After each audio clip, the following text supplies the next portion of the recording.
I never understood why we had to play the game of silence. All I knew was that every night, right at 10 p.m., we'd sit in the living room, completely still, our lips sealed tight. Dad would set the kitchen timer, and that's when the game would officially begin. We weren't allowed to make a single sound until the timer rang again. The rules were strict, and breaking them, well, I'd rather not think about what happened when we did. When I was younger, I made a mistake. It was just a cough, one small, innocent cough. But as soon as the sound escaped my lips, I felt it a sudden, icy brush against my skin, like something sharp and cold dragging across my shoulder. My skin split open, thin and precise, like a paper cut made by something unseen. Even as a child, I knew. I knew that if I screamed, if I made even the slightest noise, I wouldn't survive the night. My parents didn't need to yell or scold me. The terror in their eyes, the pale horror etched into their faces, told me everything. That night, after the timer finally rang, Dad took me aside. "You can't ever break the rules again," he whispered, barely audible. "They don't like it." After that, I learned to hold my breath no matter what. The rules were simple: no talking, no moving, no noise. I never understood why, but there was never any explanation, just the same old ritual every night. Now, years later, something feels wrong tonight. Mom has been pacing the kitchen, wringing her hands all day. Dad hasn't said a word, but the tightness in his jaw tells me he's just as worried. Emma, my little sister, clings to her stuffed rabbit, her eyes darting around the room as if she can see something the rest of us can't. The timer ticks down, the silence is suffocating. My heart beats loudly in my chest, and I wonder if it counts as noise. I focus on the floor, trying to block out the rising tension. But then I hear a soft thump from upstairs. It's faint but unmistakable. Something fell, my pulse quickens. Dad's grip tightens on the armrest. We all know what happens now. Nothing happens at first. We sit frozen, waiting. Then, the footsteps start, slow and deliberate. They come from upstairs, moving toward us. Mom's breath hitches. Emma squeezes her rabbit tighter. We're all on edge, waiting for what's coming next. The sound grows louder, closer. My chest tightens, fear curling around my spine like an icy hand. The door to the living room creaks open, but there's no one there. Just an open doorway leading into the dark hallway. The coldness in the room intensifies. The air feels thick, like something is trying to push its way inside. We sit there, staring at the open doorway, waiting for something to move in the dark. The footsteps have stopped, but the tension hasn't. The room is freezing now, and I can see my breath in front of me. Emma is shaking, her fingers digging into the worn fabric of her rabbit. I glance at Dad, his eyes fixed on the doorway. His jaw is clenched so tightly that I'm afraid it might snap. Mom hasn't moved an inch. I want to ask her what's happening, why things feel different tonight, but I know better. The rules don't allow for questions. Then a sound breaks the silence. It's faint, like a whisper carried on the wind. I can't make out the words, but I know it isn't good. The voices, whatever they are back. I know from experience that you don't want to hear what they have to say. Mom tenses, her eyes wide. She's heard it too. Dad slowly shakes his head as if telling us to ignore it, to stay quiet. We've been through this before. We know the drill. But something feels wrong tonight. The air is heavier than usual, the shadows in the hallway darker. It's like the house itself is changing, warping. I feel a knot of fear twist in my stomach. The timer on the kitchen counter ticks loudly, counting down the seconds until we're free, but it feels like an eternity away. I can barely stand the tension anymore, and I'm not sure how much longer Emma can hold out. Suddenly, there's another noise. This time, it's a low scraping sound, like something being dragged across the floor. It's coming from upstairs again. My heart skips a beat. I don't dare look at Emma. I know she's barely holding it together. The scraping sound stops, replaced by a soft knock on the wall. 3 taps, slow and rhythmic, then another 3 taps, a little louder this time. It's coming closer, moving down the stairs. Mom's breathing grows rapid, her eyes darting toward Dad, but Dad doesn't move. His hands grip the armrest of his chair so tightly that his knuckles turn white. He's afraid too, but he's trying to hide it. It isn't working. Then, without warning, Emma stands up. My heart leaps into my throat. She drops the rabbit on the floor, her small body trembling as she takes a step toward the hallway. Emma, I want to shout, but I can't. I bite my lip so hard I taste blood. She's sleepwalking. She does this sometimes, but not like this, not during the game. Mom moves to stop her, but Dad holds up his hand, stopping her in her tracks. His eyes are wide, and there's something in his expression that sends a chill down my spine. He's not stopping Emma. He's letting her go. I don't understand. Why isn't he stopping her? Emma takes another step toward the dark hallway, her eyes half closed. She's not awake. She doesn't know what she's doing. The shadows in the hallway seem to shift, reaching out for her. My heart is pounding in my ears, and I want to scream, but I can't. Just as Emma reaches the threshold of the door, something happens.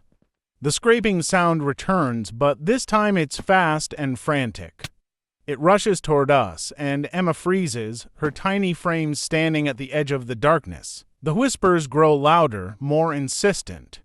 They seem to wrap around her, calling her name. Mom can't take it anymore.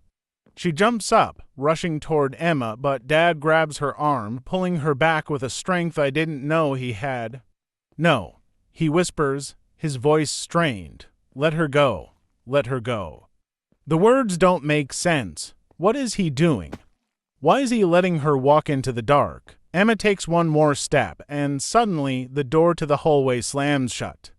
The whole house shakes and the lights flicker. The cold air vanishes in an instant, replaced by a suffocating stillness. The timer rings, breaking the silence. The game is over, but Emma's gone. The timer rang, signaling the end of the game, but my sister had vanished, taken into the darkness beyond the door.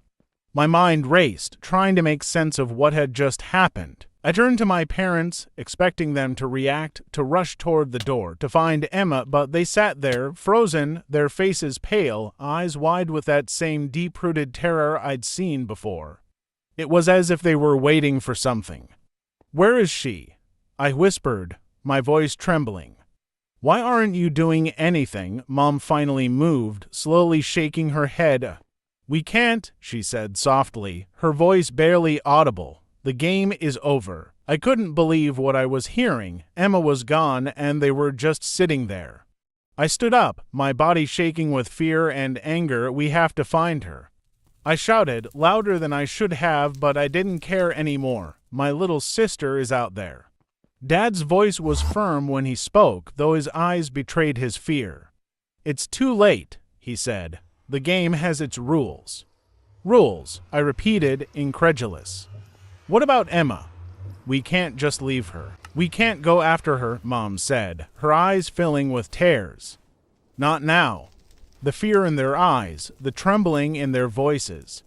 It wasn't just fear of losing Emma. It was something else, something much worse.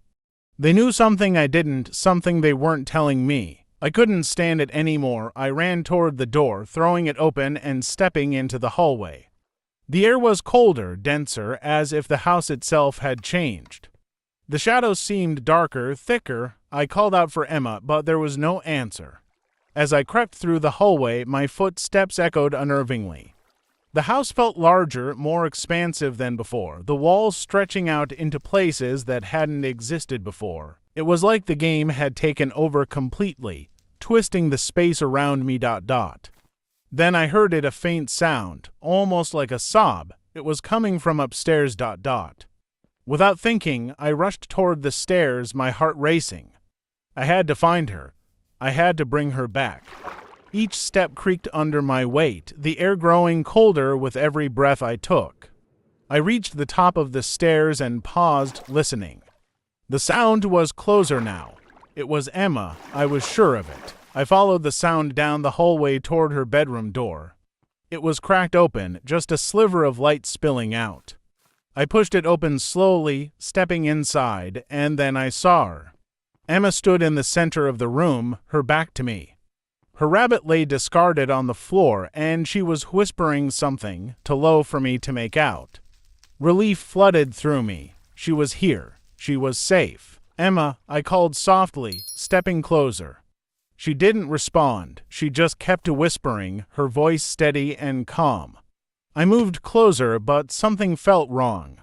The air in the room was thick, people with tension, and the shadows along the walls seemed to pulse as if alive. "Emma," I said again, louder this time. She stopped whispering. Slowly, she turned to face me. What I saw made my blood run cold. It was Emma, but something was different. Her eyes were vacant, distant, like she was somewhere far away.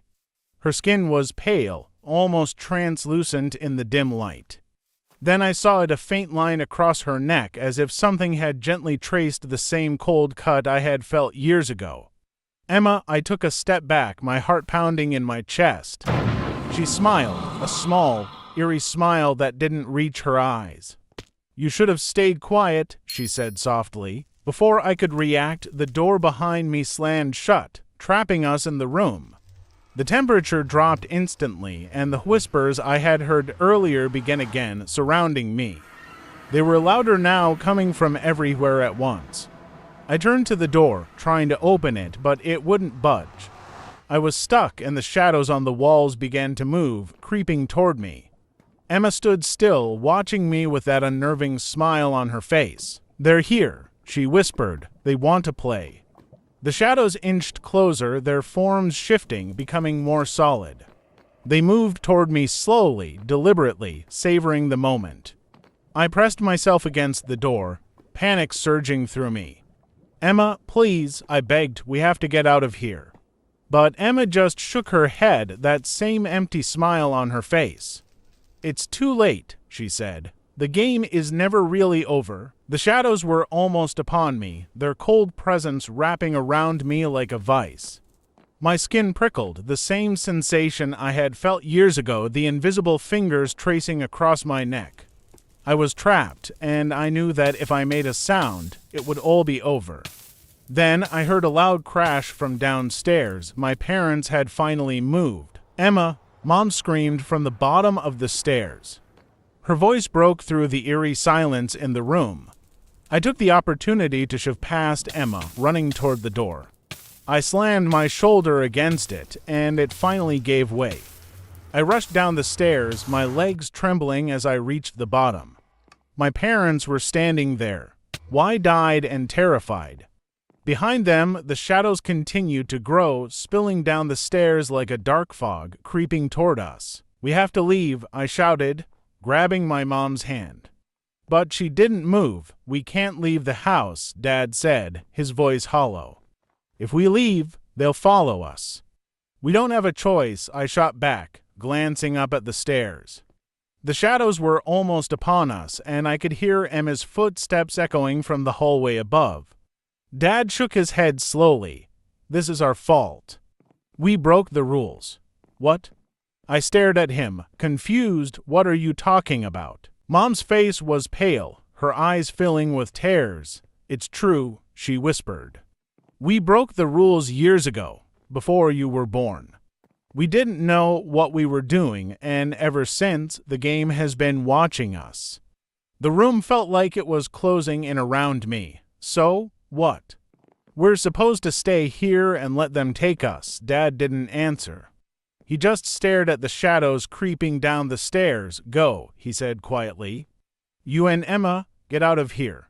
Don't come back." Tears welled up in my eyes, but I nodded. There was no time to argue. I ran back upstairs, finding Emma standing at the top, her face pale, her eyes blank. "Come on," I shouted, grabbing her hand. For a moment, she didn't move, but then something in her eyes shifted. She blinked as if waking from a dream and nodded.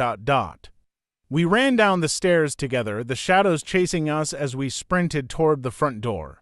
I could hear Mom crying behind us, and I forced myself not to look back. The moment we stepped outside, the cold air hit us like a wave. The house groaned behind us, the door slamming shut. I grabbed Emma, pulling her away from the house as fast as I could. We ran down the street, not stopping until we reached the edge of the yard. I turned back, my heart pounding in my chest. The house was dark and silent, its windows empty and lifeless. But I knew better. I knew that inside, the game was still playing. My parents had stayed behind, victims of a game they had accidentally started long ago. And now, the game would never end for them. I looked down at Emma, who was trembling beside me. "We made it," I whispered, trying to reassure her. But I knew the truth, we hadn't really escaped. The game would follow us, always waiting for the next time we made a mistake. As we walked away from the house, I could still hear it in the back of my mind, the soft ticking of the timer, counting down once again. Thank you for listening to the story.